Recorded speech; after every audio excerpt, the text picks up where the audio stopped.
Muito bem, voltando agora para a Copa do Brasil, o Vasco já está no Paraná para pegar o Operário. Jogo amanhã, 4 da tarde, hein? Com Felipe Maestro como técnico interino.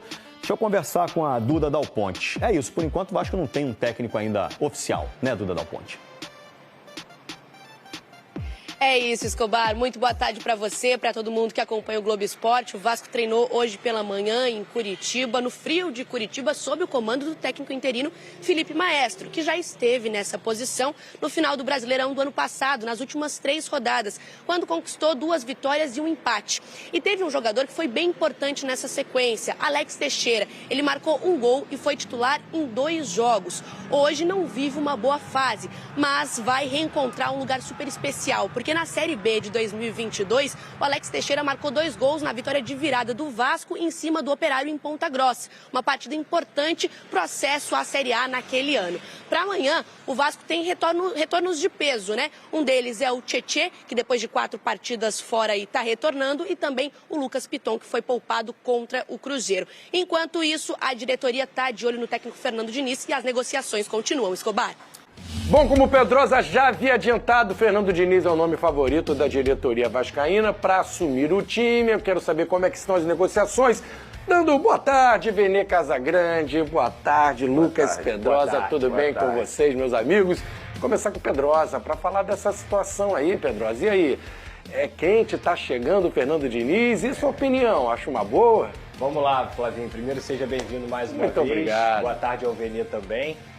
Ontem a gente trouxe que ele era o nome favorito, mas entre o nome favorito e fazer algum contato não tinha acontecido nada ainda. O Vasco, depois do programa aqui do SBT Esporte Rio, entrou em contato com o staff do jogador e já estão conversando exatamente com o staff do jogador, com o staff do técnico Fernando Diniz, já estão conversando de fato para poder chegar a um denominador comum, tanto em valores quanto também no projeto esportivo. O Fernando Diniz teve uma passagem recente pelo Cruzeiro, onde ele ficou muito chateado com a forma como ele saiu de lá, porque prometeram uma coisa para ele e não cumpriram nem metade dessas coisas. Ele chega num momento conturbado ali, de troca de SAF, de uma troca de elenco também, e aí prometem que ele teria tempo para trabalhar, ele quase é demitido, aí ele reclama, aí ele fica mais um pouquinho e no final das contas ele acaba demitido. Então, o que eu tenho de informação é que o contato do Vasco já foi feito, que o Fernando Diniz gosta muito do Vasco, apesar da última passagem dele não ter sido tão boa, até por conta do contexto do clube, Série B, ele tentou salvar ali um time bem fraco tecnicamente, e o Pedrinho e o Felipe são fãs confessos do próprio Fernando Diniz.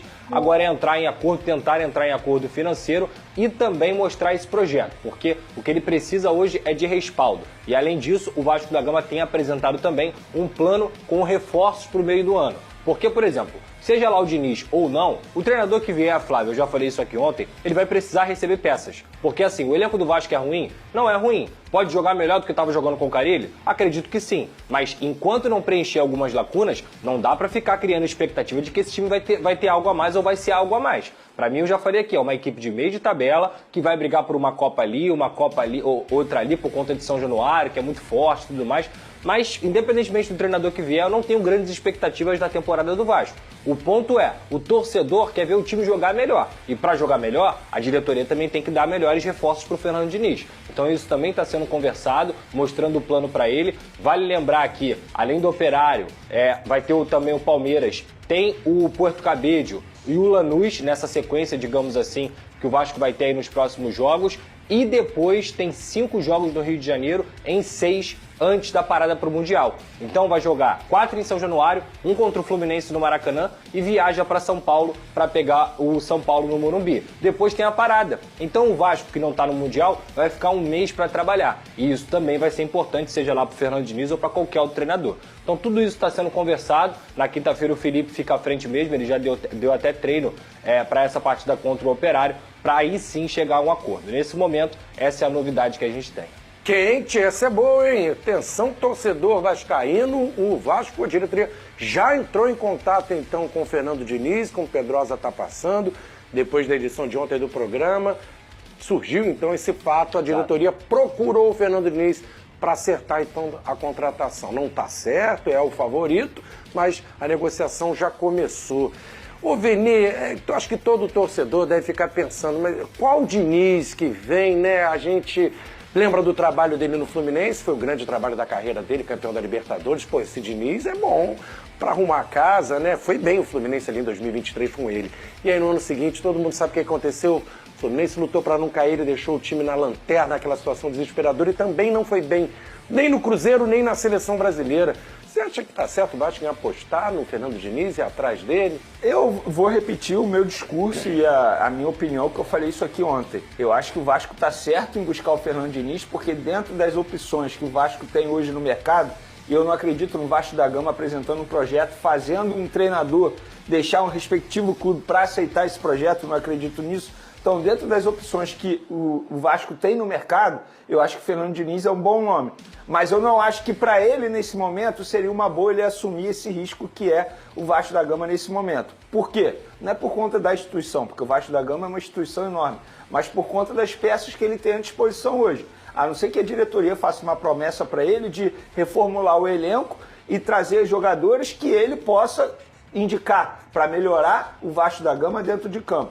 O estilo de jogo do Fernando Diniz, eu tenho certeza que será o mesmo. Ele tem convicção no trabalho dele. Ele já deixou claro que não muda. E não muda. Não vai mudar. Isso aí já é um outro debate se ele tem que mudar ou não. Ele não vai mudar. Ele não mudou no Fluminense, ele não mudou no Cruzeiro, não mudou na Seleção Brasileira e não vai mudar no Vasco da Gama. A questão é, os jogadores que estão lá atualmente vão conseguir se encaixar ao estilo de jogo do Fernando Diniz, que é um estilo de jogo que você precisa de tempo.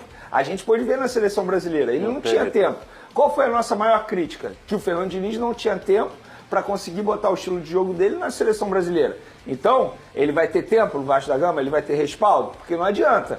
Se ele começar mal, por exemplo, por conta do estilo de jogo, a torcida vascaína vai pedir a saída novamente? Não adianta você contratar um treinador e a todo momento você pedir a saída dele. Então, eu concordo quando a diretoria chega no Fernando Diniz e fala, vou te dar respaldo. Aí sim, independentemente do que aconteça, a gente vai te respaldar, Fernando Diniz. Agora, eu no lugar dele assumiria o Vasco da Gama nesse momento? Não, eu não assumiria.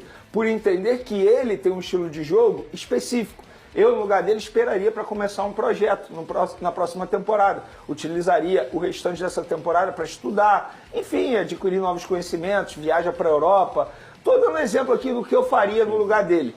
Eu não assumiria o Vasco da Gama nesse momento no lugar dele. Mas se eu fosse dirigente do Vasco, eu tentaria a contratação dele, tentaria convencê-lo. O estilo do Diniz precisa de tempo, isso claro que pesou na seleção brasileira, que não tem oportunidade de reunir o grupo para treinar, mas no Fluminense, que ele já conhecia bem o grupo, isso aí não serve como desculpa, também no Cruzeiro, e o Pedrosa já trouxe aqui, que ele vai ter esse tempo logo que começar o Mundial, que o Vasco não disputa. Até lá, aí teria que ir aos trancos e barrancos, né? Porque muitas viagens, enfim, na sequência agora são jogos fora de casa, ele não vai ter esse tempo. Pedrosa, o que você está ouvindo dos vascaínos? Você sempre tem contato com os torcedores, redes sociais. Como é que receberam o nome do Diniz? Cara, eu acho que não só a torcida do Vasco, ô Flávio, mas talvez todas as torcidas do Brasil que ouvissem o nome do Diniz seria dividido. Vai ter gente que gosta muito pela coragem, por ser um cara que já foi campeão da forma que ele gosta de jogar, pela forma corajosa que ele joga, mas tem gente que também acha que o Diniz vai fazer o Vasco cair. Então, assim, é complicado. É complicado porque, para mim, na minha visão, né, é uma divisão. Ele vai chegar com a aprovação de metade da torcida, obviamente não estou falando no sentido literal, e a outra metade vai reclamar e vai ter aquela galera que, peraí, deixa eu ver o que vai acontecer para depois falar. Então, assim, eu acho que a torcida do Vasco não teria a rejeição que teve com o Carille, por exemplo. Eu acho que o Carille ele chega com muito mais rejeição do que o Fernando Diniz nesse momento, se ele realmente conseguir se acertar com o Vasco da Gama. A minha opinião é que ele é um treinador que realmente precisa de tempo.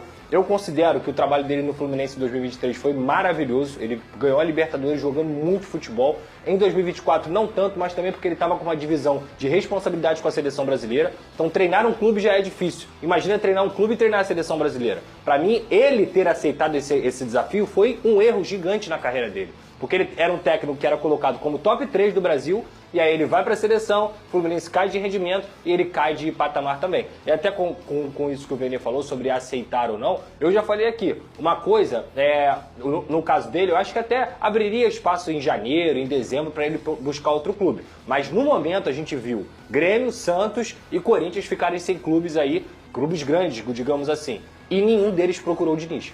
Nenhum deles fez um contato direto com o Diniz. Então o mercado pro Diniz também está se fechando. Se ele não pegar um trabalho e fizer um bom trabalho, cada vez mais ele vai cair nesse folclore que o Diniz... Aquele folclore que tinha antes dele ser campeão da Libertadores e que, infelizmente, nesse momento continua tendo. Eu acho o Fernando Diniz um bom treinador, um cara que sabe dar treino, um cara que sabe evoluir o atleta, mas ele tem riscos. E talvez o maior problema dele, que eu já falei isso aqui, é a autoavaliação do trabalho dele. É ele não conseguir olhar e falar assim, cara, eu preciso mudar, eu tô fazendo isso aqui errado, ou isso aqui não tá dando certo. Tá claro que não tá dando certo, meu time tá 8 jogos sem ganhar, 10 jogos sem ganhar. Será que realmente eu tô certo e os caras que estão ganhando de mim estão errados?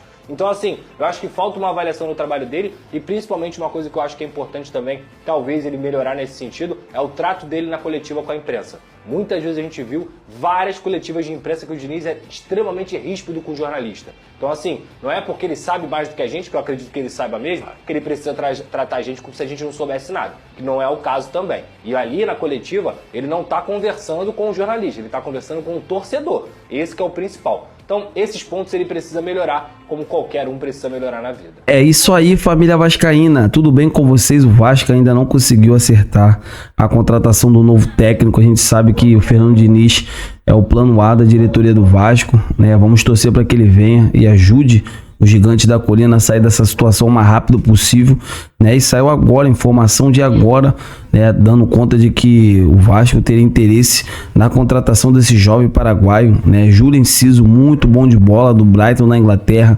O jogador tem um desejo de retornar ao futebol sul-americano, né? E ali o scout do Vasco acredita que esse jogador poderá ajudar muito ali, né? Já que o Paê vai sair agora, né? Então o Vasco quer um atleta mais jovem para estar disputando no setor de meio de campo e tem o Júlio Enciso, né, como plano A para ser o substituto do Paê.